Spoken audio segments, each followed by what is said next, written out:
पतित पवन बानार अलौकिक कथा बड़दाण्डरू लक्षाधिक श्रद्धालु चाहि रही थांती पतित पवन बाना को। तेबे प्रतिदिन संध्यारे एही बाना को परिवर्तन करा जाय। नीलचक्र शीर्ष एही पतित पवन बाना दर्शन रे भक्तों को मिलिथाए अपूर्व आनंद। तेबे आपण जानती कि एही पतित पवन बाना भक्तों ठारू आसी थाए। बड़दाण्डरू लक्षाधिक श्रद्धालु चाहि रही थांती पतित पवन बाना को। प्रतिदिन संध्यारे एही बाना को परिवर्तन करा जाय। नीलचक्र शीर्ष एही पतित पवन बाना दर्शन रे भक्तों को मिलिथाए अपूर्व आनंद।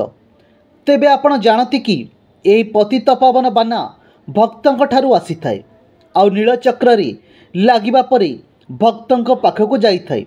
आसंतु जानिबा यार प्रक्रिया विषय रे जानिबा। महाप्रभुंक स्वतंत्र दरजी सेवक रही थांती बा ध्वजा कारीगर रही थांती जे कि ध्वजा प्रस्तुत करी दक्षिण द्वार रे बिक्री करती। नीलचक्र उपरे 14 हाथ लंबार बाना लगी थाए जार 3टी रंग रही। प्रथमटी हेउची माँ सुभद्रांक नाली, द्वितीयटी हेउची बलभद्रंक धला एवं तृतीयटी हेउची महाप्रभु जगन्नाथंकर हलदिया। बाना बंधा जिबा पई प्रतिदिन सकाळ 9टार एक लटरी हुए।